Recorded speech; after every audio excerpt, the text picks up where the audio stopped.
Hi, I'm Clayton, and I operate West of Eden Farm with my fiance. And today we're just preparing some garden beds in our new greenhouse to plant the fig trees. Now, one of the reasons why we're putting our fig trees here in the greenhouse is because where we are down in the valley, we have very, very heavy frost, and we often get very late frost. So what I've noticed over the last few years with planting the fig trees is we'll get a lot of growth coming up, and they'll seem healthy, and then we get a lot of late frosts that kill back the tree and prevent it from growing as well as it should. So what we have here today is in these garden beds, there's a mix of perlite, peat moss, some sand, and just regular decomposed granite or just regular soil, whatever you want to use. And that's going to be the basis for the trees. And the reason why we're doing that is because the perlite and the peat moss and everything else add a lot of aeration to the soil. It's important that plants have a really good aerobic function. Otherwise, if the tree can't breathe properly, it doesn't grow very well. And what we found in the past is my mistake early on was growing trees directly into compost. And the organic matter there actually it cuts off the aerobic function of the trees and prevents it from being able to breathe. So a light mixture like this allows the trees to grow very, very well. So what we're doing is just going to prepare the soil, and then after that we're going to add a little bit of compost to the top layer, like this, just regular compost, but not too much around the root zone. And then after that we're just going to finish off with a little bit of wood chip as mulch, and then we also have some chicken manure that we've decomposed here.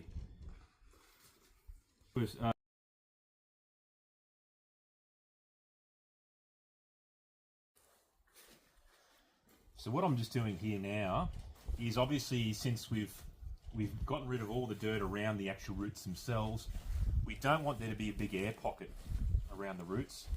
So what I'm doing is I'm just packing it in, and then I'm lifting it up. And as I'm lifting it up, all the perlite and other things like that and the dirt will fall in around the root base. So I'm lifting it up, packing it down a little bit.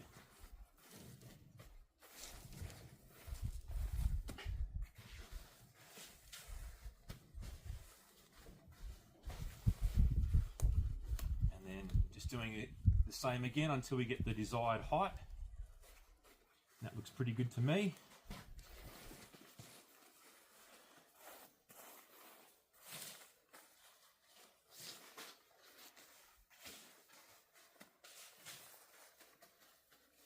There we go. So once again, you can see all the roots are not exposed now to the compost. They're covered by the perlite, so they're going to get plenty of airflow, which is good, or hopefully.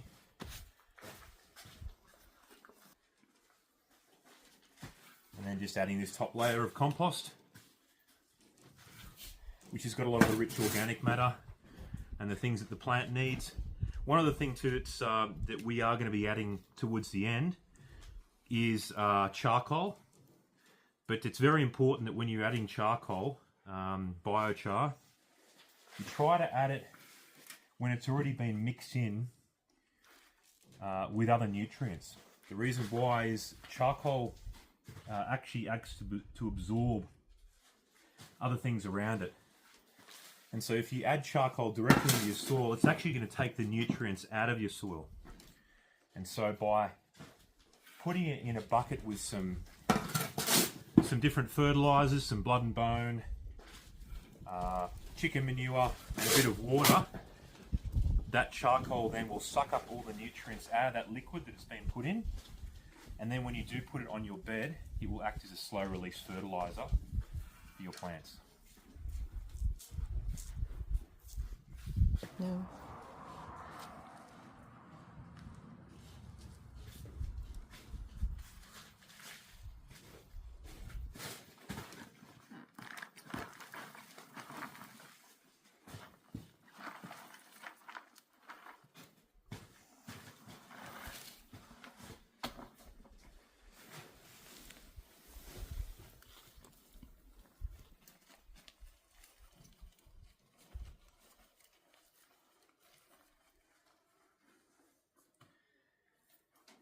Now we might have actually planted these figs Well, if it was any other tree, we might have planted them closer together and had a bit less of a gap.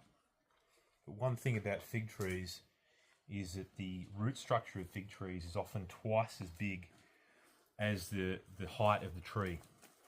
Normally trees are as a 1-to-1 ratio, but figs have a very, very big root system. So we're giving them a little bit of extra space, but the plan is to run a wire trellis and to grow them along the wires. So we're going to have them growing vertically, but also along the wires, the whole way along the bed.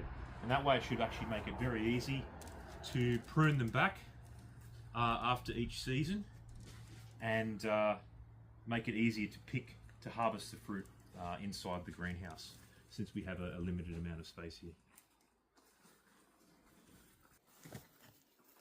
So just start adding this last, the touch, which is just the chicken manure. But one very important thing is to make sure that you never ever add fresh manure that hasn't been decomposed or rotted for a while.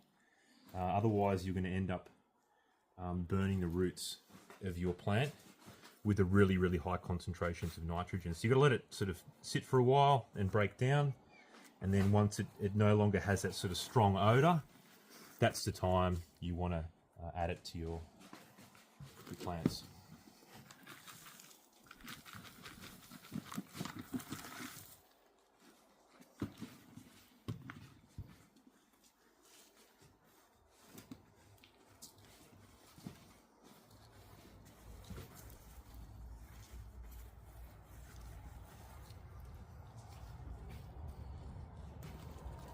There you go.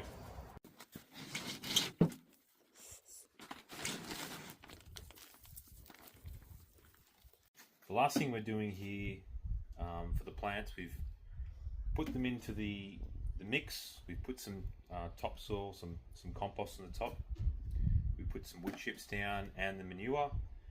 We've also sprinkled a little bit of blood and bone over the top for the calcium and nitrogen. And the last thing we're going to do, since we've transplanted these plants, we want something that's going to help promote root growth, since them re-establishing their root system is going to be very, very important for them to getting a good start. So what we have is some sea soil, which is just a seaweed solution, and this is going to help to stimulate the root growth in the plants and help them with the stressful situation of transplant. The application rate is about 80 ml for seedlings and 200 ml for well-established plants. These are kind of in between, so what we're going to do is we're going to put 150 ml per 9 litres to help these plants out.